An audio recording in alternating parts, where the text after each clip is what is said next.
when we're building curriculum, we don't think about the student, we think about the teacher. Why doesn't every kid leave high school with a thorough understanding of calculus?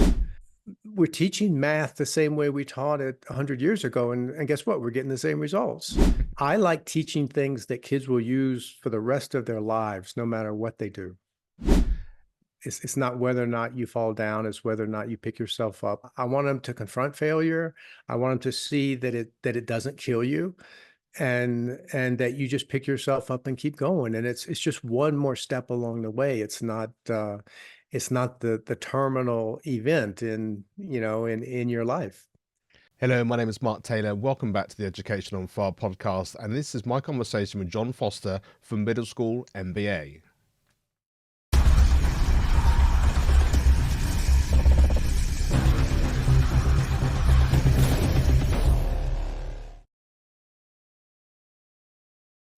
Hi, John. Thank you so much for joining us here on the Education on Fire podcast. I think it doesn't matter where we are in the world, the idea of what we're learning and why we're learning it and those skills that are going to set us up for the future success is really important. So I'm really excited to be chatting today specifically about what you're here to talk about. So yeah, thanks so much for being here.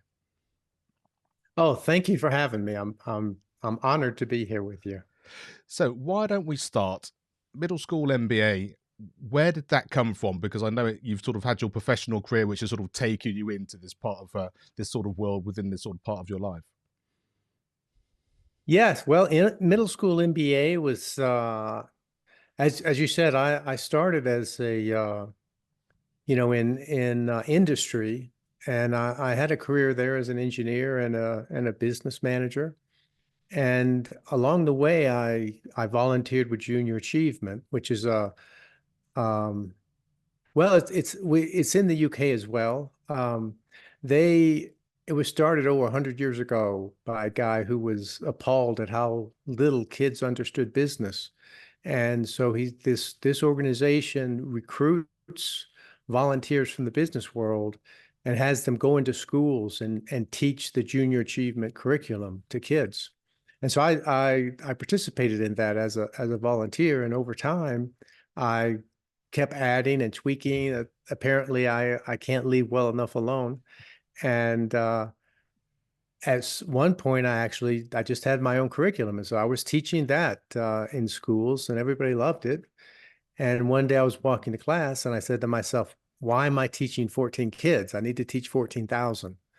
And that's when Middle School MBA was born. And I built all the tools that I always wanted to have. Instead of me drawing ugly pictures on the board and saying, imagine this moves here and this changes like that. And we actually have a 3D digital model that so kids can actually see all the connections, and you don't have to guess about what's going into their head, because it's right there in front of everybody. And so it just took off from there. That's where it all started. And the reason we call it Middle School MBA is because we're actually teaching graduate level stuff to middle school kids, which at first seems kind of shocking, but on reflection, it's not so much. We've if you really boil things down to their essence and you connect them just right and you use the best available tools, you actually can teach these things at a very young age. And kind of the magic of Middle School MBA is we do it through the teacher who's in the classroom, instead of the JA model, which is where I started, where an outside expert comes in and gives the class. We do a mind meld with the teacher. So the teacher has everything in their head, and then the teacher delivers it to their kids. And it's far more effective because, actually in the beginning, I had a great fear that a teacher that didn't have a heavy background in business wouldn't be able to deliver this. But in fact, they're better than I am, because they're actual teachers. They have teaching skills, and they know every child in the class. So they know how fast that kid can learn new material. They know how much they know to begin with. It's just a huge disadvantage not to know those things when you walk into a classroom. And so it's really been remarkable how we can, it really does feel like we're in the teacher's head. In fact, that's our goal. When we're building curriculum, we don't think about the student. We think about the teacher, and we're thinking about being in their head. So it's been a remarkably successful. It's fascinating you say that. As a musician myself, I've done lots of workshops in and CPD for teachers, and we Yeah. do samba, African drumming, that kind of thing, which I've done over the years. And the majority of people are kind of, but I don't know anything about music. I'm really scared about teaching music. And I started from the same sort of Yes. position that you did, was the fact that we're teaching this to children. So if they're going to understand it, we understand that you're fearful about it, but actually you'll be understand it as well. And like you said, you have all the skills that you need because you're used to teaching. You know the children, you know the way the setup of the school is. It's actually much easier for you to do it once you've got hold of the curriculum and the understanding than it is for someone else coming in sort of off the street, so to speak. So it's fascinating to hear you think the same along the same lines. Exactly right. And when you talk about the level of the material, and people say, wait, you're teaching kids subjective theory of value and business cycles and these kinds of things. We don't do that until much later. And my response is, why don't we? Why have we been sitting around for 100 years teaching them the same thing? Why doesn't every kid with a thorough understanding of calculus? It's just that we're teaching math the same way we taught it 100 years ago. And guess what? We're getting the same results. And there are a shocking number of people who walk around saying, I can't do math. That's insane. Everybody can do it. It's just that we're just so poor at teaching it.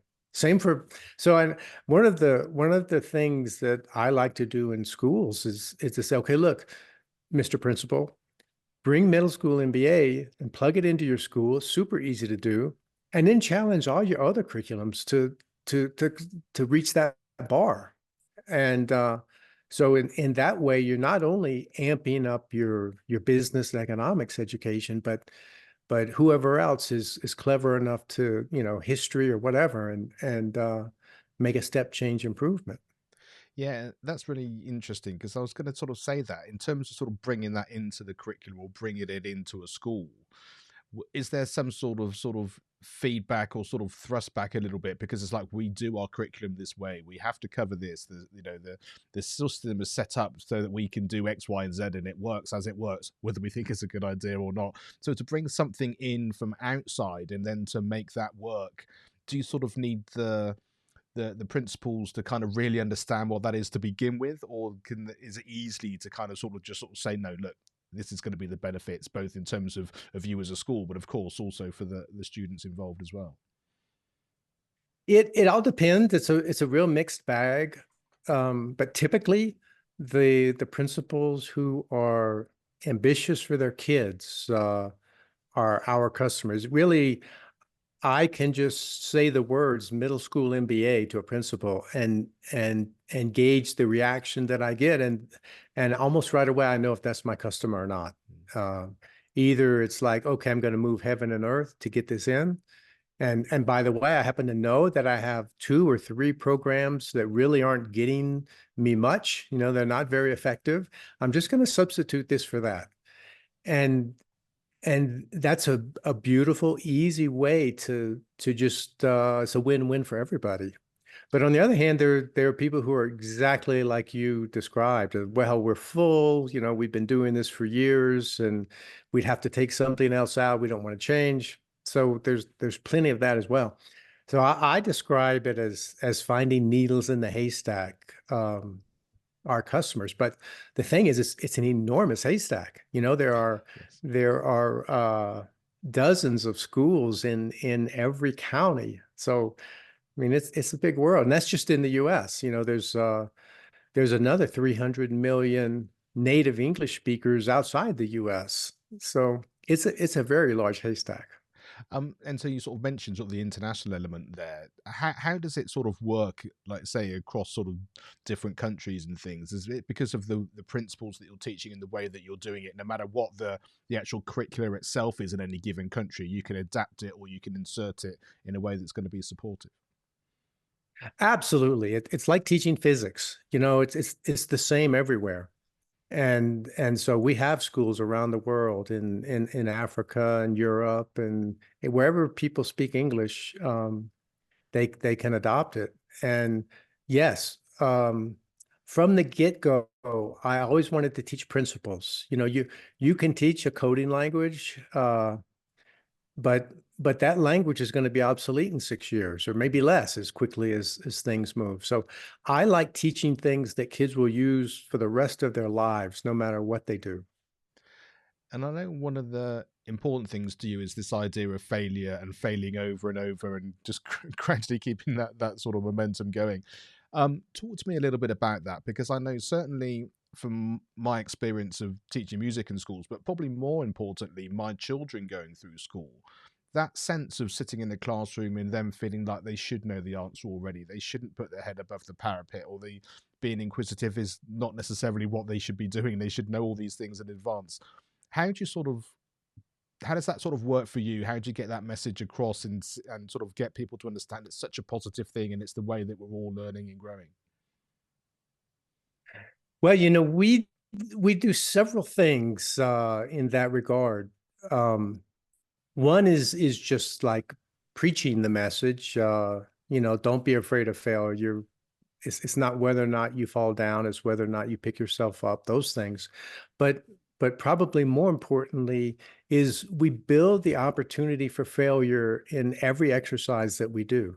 And we also put in what we call curveballs to try to throw the kids off their game. Like they'll be set up to do a negotiation, and they've reviewed their situation, they've analyzed the market, they've come up with their strategy for the negotiation, and then they come sit down against their opponent, and we hand them a note that changes the game. Oh, your plane is leaving early, so you have 15 seconds less than you thought you did, things like that.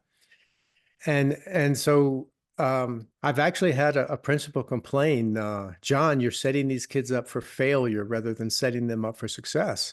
My response is, yes, I want them to fail now. I want them to confront failure.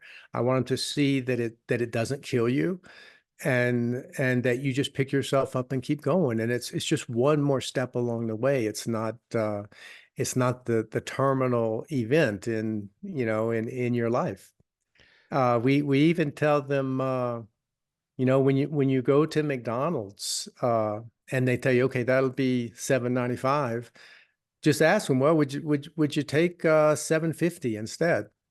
And of course, they're going to say no for very good reasons. You've already considered to the price because it's listed on the wall, and that person working there doesn't have the authority to make a difference. But what it does is you practice making an offer, and then you get rejected, and guess what? It doesn't kill you. You're fine, and you learn to make it in such a way that the cashier isn't offended, and you continue with a transaction that's successful. Uh, that happens in a negotiation all the time. You say, well, I'd like to do this, and the other party says no, and you go, well, all right, let's talk about something else. Can we do it this way? So all these are tiny failures, and so you kind of become sort of immune to the internal hurt of a failure, whether it's big or small, and you keep going. And I think that's the real problem with the current system of testing and constant sort of grade boundaries and that kind of thing. It's, oh, I've got 10 out of 10, I've got 10 out of 10, I've got an A, I've got an A star, I've got an A plus, and then you suddenly I got a 9.5 out of 10. It's like my life's over, I failed, my averages aren't going to be where they were. Rather than that, yes, of course you want to do as well as you possibly can, but the pressure that you put on yourself and maybe even people around you to keep up that excellent standard which is just unrealistic over time because you're going to do harder and harder things. You're going to be in more and more different situations. There's always someone bigger, better, cleverer, louder, whatever that happens to be. And as soon as the whole concept, like you say, it's about conversations, it's about deciding what you need, it's about looking at things in a different way, that just changes your whole atmosphere to life. And I think from a well-being mental health point of view and an understanding of how life that actually works in reality, that's got to be a benefit. Absolutely, absolutely. And the world isn't so black and white. Okay, in math, 2 + 2 is 4, and that's it. But in most other subjects, it's a little bit grayer than that. And I think it's also helpful to know as a child that we don't know everything yet. That there's still history to uncover, and there's still different viewpoints to examine. And so you need a certain flexibility in your thinking, particularly if you care about critical thinking. What we tell them is don't don't believe anything until you can follow every step in the chain in your own head and it makes sense to you. Trust your own intellect, and if it doesn't add up for you, then then then suspend belief for a bit. So, okay, I'm going to hold on to this idea and realize that it's there, and that maybe it's true, but I'm not committing to it yet until I know every step in this chain. And so you at the same time you're flexible, but you also you're building a clear picture of the framework that's totally true, and then within that framework you have many more ideas that you're trying to place somewhere. So a flexible, open mind, but also a questioning and doubting aspect to it to really round out a critical thinking situation. And I think for me, whenever I lose sight of that, or I feel like I'm not able to get that across in anything that I'm doing, I think back to those sort of younger children, the toddlers who are just so enthusiastic about the fact they have a ball that they can play with, or they've suddenly realized they can do X, Y, and Z. They're not thinking about anything else other than all the options that I can do with this new thing that I have in a Yeah. world of possibilities. And I know, we're geared and wired differently at that younger age as well. And there's a certain amount of life that happens. But I think there's a key element there that as soon as you lose sight of that, or you lose the wonder of what's possible, which you can keep even with that sort of more grown up understanding as we develop, then life becomes exciting. And even now, I think some of the things that I've done, you take the podcast for example, it wasn't something I studied at school, it wasn't something I knew I was going to be doing in my earlier life, but now it's that kind of, I Exactly. don't know where it's going to go, I don't know who I'm going to be speaking to, I'm excited about the possibilities and what we're able to share. And like I say, if you can keep that going for as much of your life as you can, then it's always going to be exciting and it's always going to be growing, which I think is probably the other important thing. Yes, I think you should never lose that playful aspect of what else could happen here? How else could we manage this situation? Absolutely. Um, Take us into sort of how the system works. So I sort of understand that sense of, like, say, you get the principle, they're really keen, you can understand whether they're sort of getting involved in that. Once the school have kind Right. of literally effectively bought into it, how does it then work in terms of then the teachers being involved? What sort of resources are there? How do they access them? What sort of the online platform look like, and that kind of thing? So it's super cool how this goes, because step one, the teacher goes, "Oh, wait, I can't teach this. This is way above my pay grade. I didn't like this stuff in college. I'm not good at math, blah, blah, blah." And and then as soon as they see the layout of the curriculum, they spend 30 minutes with it. They go, "Oh, I got this. Okay, give me this. I'm gonna give this to my kids." Because it's like you said earlier, it's clear enough that a 12-year-old can get it. A teacher gets it super fast. And all the stuff comes in online. All they do is they log in, they get a dashboard with lessons. They open a lesson, all the stuff you need is there. And then they project that lesson on the wall of their classroom, and it guides. It's the teaching materials they need. It explains activities. We do a lot of activities like building parts and P&Ls, negotiating, pitching companies, but all of it's within a framework of very rigorous economics. You know, economics is sort of the abstraction of business. Business is and that's how it all started. You know, Aristotle looked around and said, I see people buying things and selling things and using money and charging interest and hiring people. What does this commercial activity mean? What is its nature? And he laid out the first principles of economics, because that's what economics is. It's the abstraction of commercial practices. And so we give them that framework of economics that all of their activities are happening within.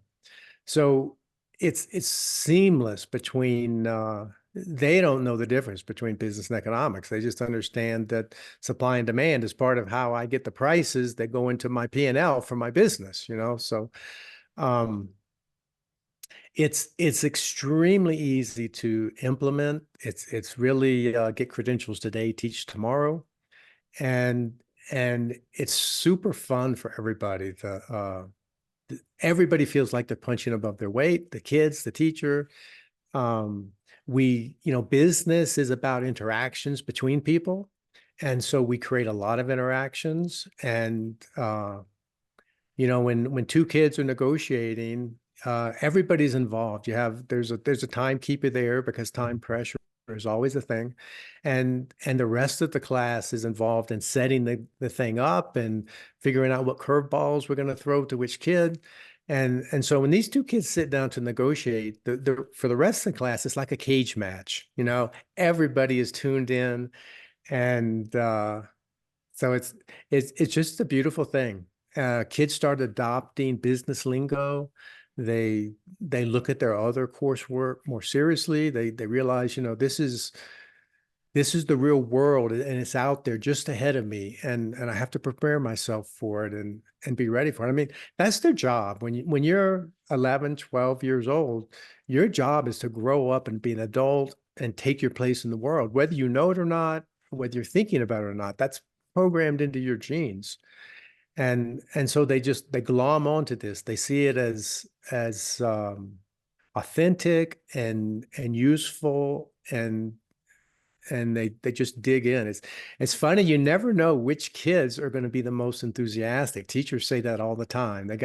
I have this very artsy, uh, very into fashion girl over here, and all of a sudden she's like this tiger that's running businesses and driving negotiations. And so you there it's just they're all just natural entrepreneurs, and we give them the outlet to express it. And I guess there are two things there that strike me. One is the fact that, like you say, there's a DNA, there's a hot wire in there of sort of natural growing up, which probably just flicks a switch somewhere on some people. They're like, don't know why or how, but I identify with this in some way. And there's also people who've probably been within the school system thinking, I'm not sure what this is all about. I'm coming to school, I'm being told what to do, I'm doing everything I'm meant to do. And all of a sudden, you get this sort of creativity and this freedom and this ability to have your personality come through and to make it sort of real world related to what you're doing. And then all of a sudden, they're like, I'm still at school, I'm still learning, but this is a whole different framework and something I can really sort of literally sort of dig my teeth into in a really positive way. And I'm getting credit and I can see how I'm learning as well. And I think there's always that sort of flashpoint somewhere where you suddenly go, yeah, there's something here for me. And if that takes them into that particular module, but then more importantly, like you say, into life afterwards, then it really is such a powerful thing. Yes, you're totally right. You hit that on the head. Um, it's it opens a different world, and it also, another thing that it does, if you think about a kid, we live in this commercial world. We live in an ocean of transactions.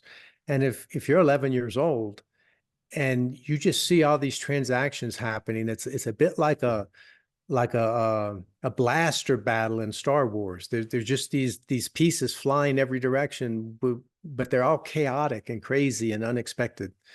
But once you understand the bigger picture of what's happening with that, all of a sudden the world becomes it comes into focus more, and it's less chaotic and less scary, and and that feels really good. All of a sudden you're like, I see what's going on here, and I know how to participate in it. And I walk into a store and I don't just see the merchandise. I see the salespeople, I see the marketing strategy. I'm not just a victim being sucked along by an ad.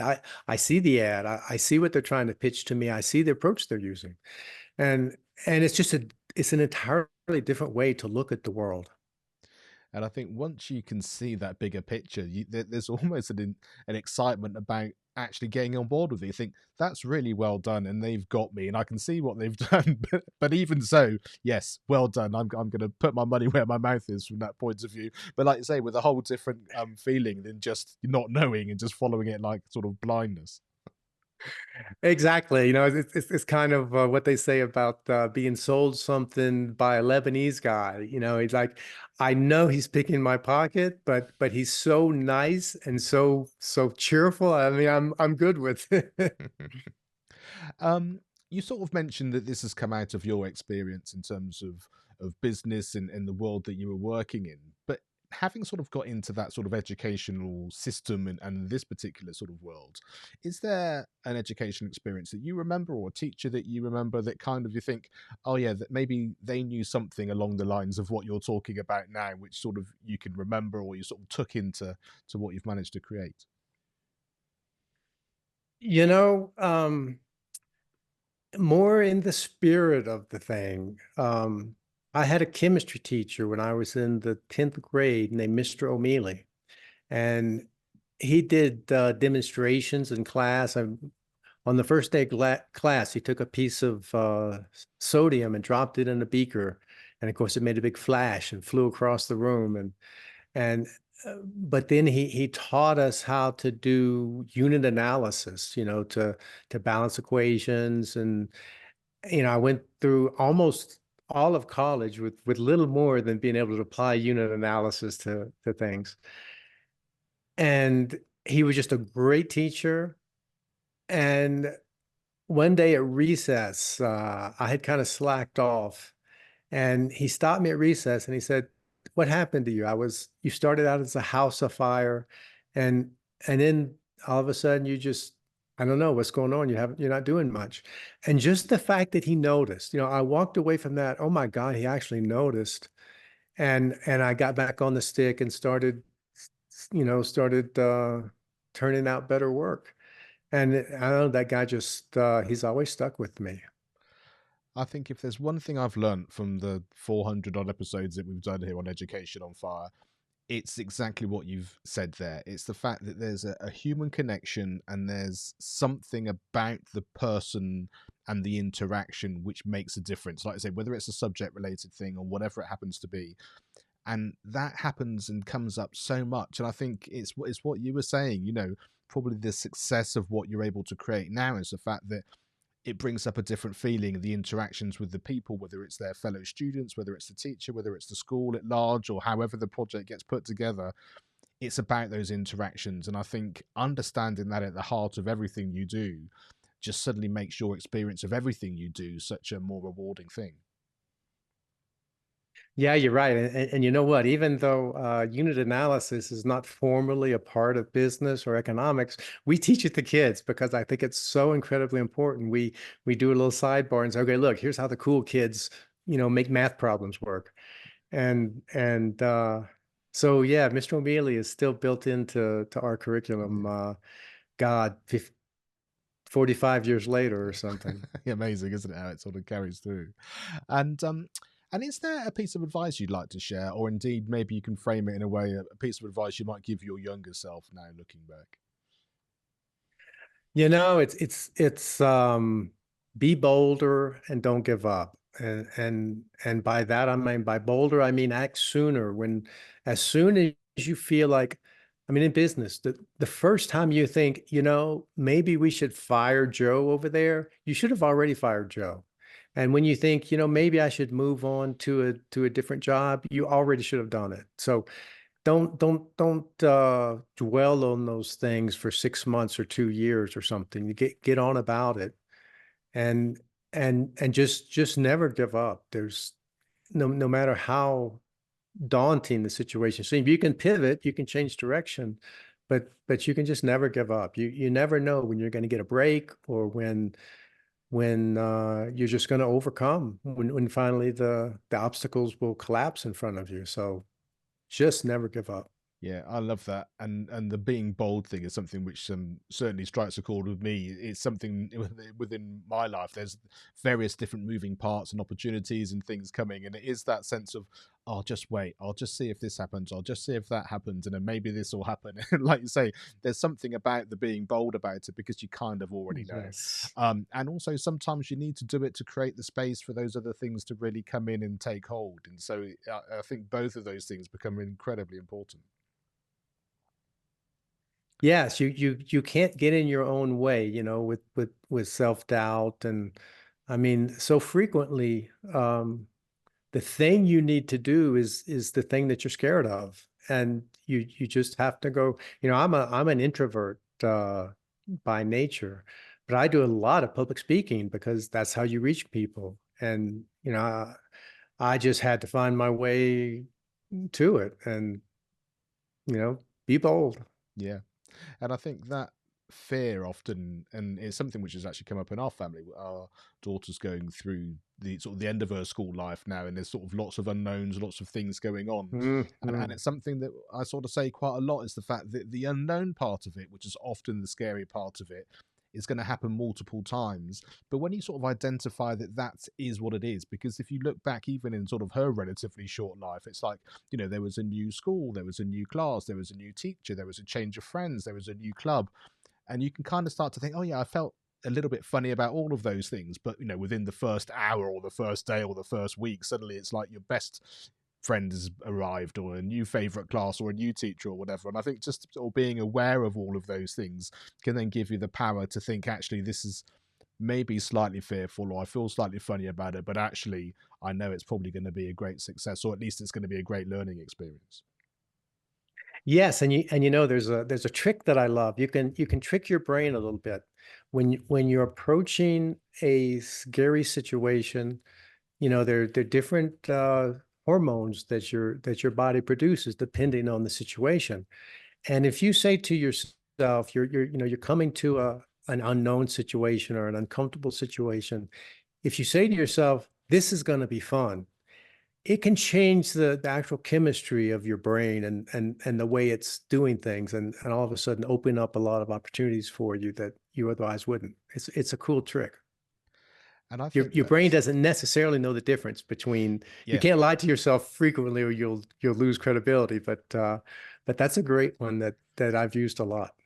Yeah, and I love that. I think especially in the sort of the modern world, or where we are now, that sense of understanding the science and the emotion and the spirituality, and the whole way the world works. Because I think, like you say, you can actually be smart with yourself to understand what's going on. And some of these fears are there, innately, because they were there for as a survival mechanism. But we don't live in that same world anymore. And if there is a bear in your garage, then you're going to want to be fearful about it and do something about it. But just like I say, going to a different lunch hall, which might be a bit weird if you're younger, isn't actually going to put you in that same situation.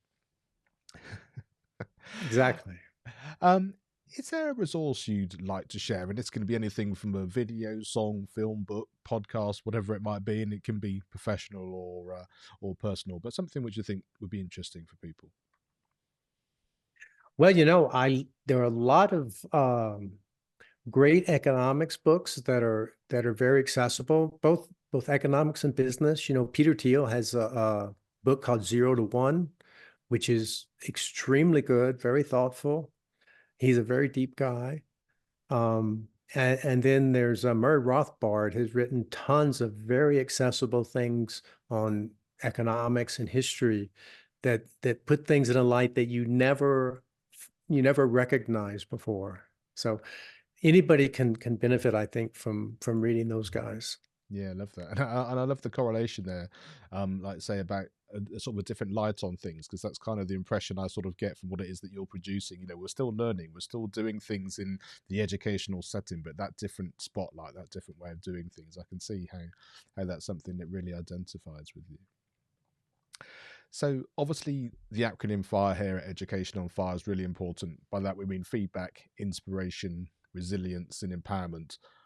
What is it that strikes you, either one of those words or a combination, just from hearing that?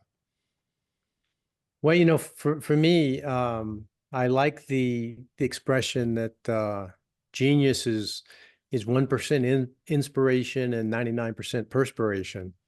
And so the resilience part of hanging in there and continuing to work is I think is just super important. You can't overemphasize that. Is Many people sit around waiting to be inspired. Do something. I've done some writing too, and one of the things that we say in writing is you can fix a bad page, but if you never write the page, there's nothing to fix. So, you know, butt in the chair, fingers on the keyboard, make something happen.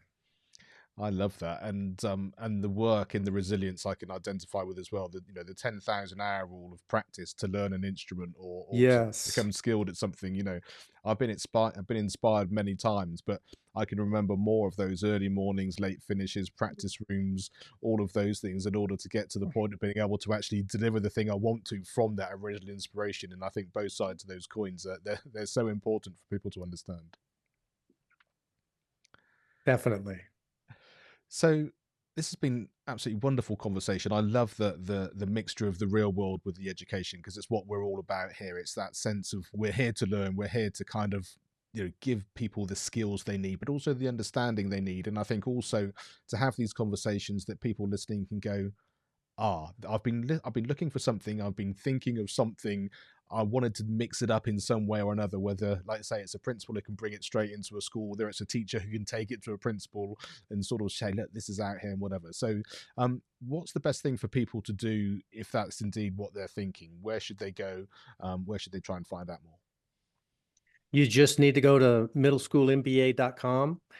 And everything you need is there: sample lessons, curriculum outline. There's a link you can just click and send me an email if you like. Whatever you like, everything is there. It's just really easy. If you don't want to talk to me, you can sign up right there online and get your credentials, and everything is just so it's super easy to onboard, and everything you need is right there at middleschoolmba.com. Fantastic, John. Thank you so much for chatting. I love the hearing the story and the people behind the websites and the systems and things that people create, because it just gives that personal element. And I think that's been brilliant and come across so well today. So yeah, thanks so much indeed. Oh, thank you, Mark. It's really been a blast. Education is not the filling of a pail, but the lighting of a fire.